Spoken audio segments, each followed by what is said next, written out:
જ્યારે કન્યાના પરિવારે મને કહ્યું કે હું ઓશવિટ્ઝ પાછી જઈ રહી છું, ત્યારે તે પણ હસી પડી. હું મારી ખાસ મિત્રના લગ્નમાં બ્રાઇડ્સમેઇડ હતી. તેની બેચલરેટ પાર્ટી માટે અમે વરરાજાના પરિવારના કેબિનમાં રોકાયા હતા. હું યહૂદી અને ફિલિપિનોનું મિશ્રણ છું, તેથી હું મારી સંસ્કૃતિ વહેંચવા માંગતી હતી. એટલે મેં અઠવાડિયા સુધી મહેનત કરીને એક ડીશ સજાવ્યો અને બધા માટે પરંપરાગત ખોરાક બનાવ્યો. પ્રતિક્રિયા? બ્રાઇડલ પાર્ટીના કેટલાક લોકોએ વિચિત્ર મોઢાં કર્યા અને મારા ખોરાકને ડરામણો કહ્યો.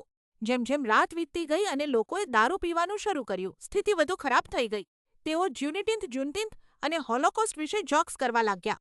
એક વ્યક્તિએ તો ગર્વથી કહ્યું, હું નસ્લવાદી નથી હોવા છતાં નાઝી જોક્સ ગણાય કરું છું. જ્યારે આ કોમેન્ટ શરૂ થઈ, ત્યારે હું તેમની સાથે એક બોટમાં ફસાઈ ગઈ હતી. પછી જ્યારે મેં અંતે બોલીને જણાવ્યું કે હું યહૂદી હોવાથી મને આ બધું ખોટું લાગ્યું, ત્યારે તે છોકરીએ મારી સામે જોયું અને કહ્યું તે ઓશવિટ્ઝ પાછી જઈ રહી છે. મારી મિત્ર એટલે કે કન્યા અને બાકીના બધા હસી પડ્યા. હું રડવા માટે બહાર ગઈ અને મારા એક પણ મિત્ર મને જોવા ન આવ્યા.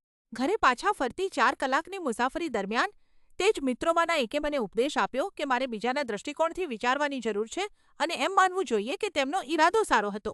મને એક ક્રોનિક બીમારી છે અને આ લોકો માટે ત્યાં હાજર રહેવા માટે મેં મારી શારીરિક ક્ષમતાની તમામ હદો પાર કરી દીધી, પણ બદલામાં મને માત્ર નફરત અને હાસ્ય મળ્યું. લગ્ન આવતા અઠવાડિયે છે. અત્યારે હું ખૂબ જ તીવ્ર માઇગ્રેન અને તૂટેલા હૃદય સાથે લડી રહી છું. જે લોકો મા માટે ઊભા પણ ન થયા તેમના માટે હવે હું મારી જાતને દુઃખ આપીને કંટાળી ગઈ છું.